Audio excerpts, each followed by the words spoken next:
The use of generative AI to support CV selection.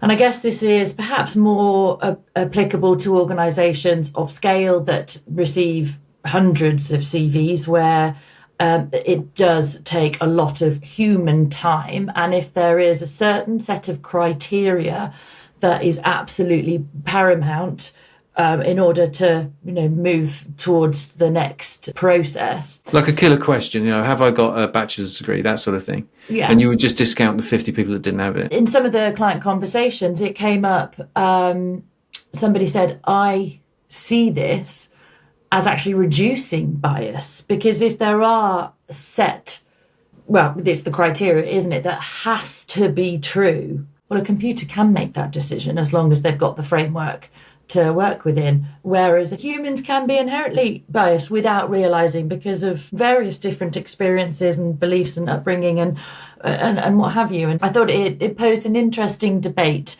because I know a lot of people are very against the idea of a computer picking out CVs, but is it not true to say it could be less biased? And if there is a really defined list of criteria to help move to the next stage, is that not a good idea?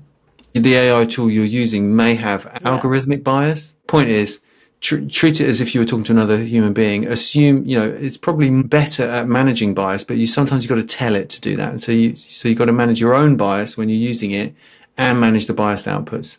It's a bias festival, and you're the guest of honor.